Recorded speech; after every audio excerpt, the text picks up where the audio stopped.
భయపడిందే జరిగింది. ఆర్థిక నిపుణులు ఈ మండేని బ్లాక్ మండేగా మిగలబోతోందా అని ఏదైతే అనుకున్నారో అదే క్లియర్ కట్ గా జరిగిపోయింది. మొన్న ట్రంప్ అనేక దేశాల మీద ప్రతీకార సుంకాలను విధించారు. ఆ టైంలోనే అందరూ అనుకున్నారు ఇది నెక్స్ట్ రానున్న మండే రోజు దీని మీద గట్టి దెబ్బ అయితే తగలుందని. అలానే ఈరోజు జరిగింది. బ్లాక్ మండేగా ఇదైతే నిలిచిపోయింది. ఎందుకు అంటే సెన్సెక్స్ 3,300 పాయింట్లు తగ్గిపోయింది అండ్ నిఫ్టీ 1000 పాయింట్లు కిందకైతే పడిపోయింది.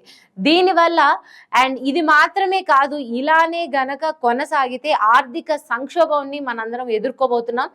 అండ్ అమెరికా మార్కెట్లలో 1987లో ఎలాంటి సంక్షోభాన్ని అయితే అందరూ చవి చూసారో మళ్ళీ రానున్న రోజుల్లో కూడా అదే జరగబోతుంది అంటున్నారు ఆర్థిక నిపుణులు. ఈ ప్రతీకార సుంకాలతో ఇది భారతదేశం మీద అయితే అనేక రకాలుగా గట్టి దెబ్బ అయితే పడింది.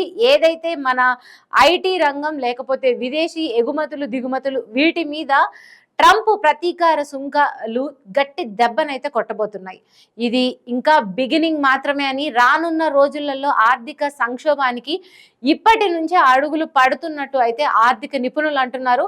మరి చూడాలి ఈ సమస్య నుంచి మనమైనా లేకపోతే మిగతా ట్రంప్ ప్రతీకార సుంకాలు విధించిన మిగతా దేశాలైనా ఎలా బయటపడతాయి అనేది అయితే చూడాలి.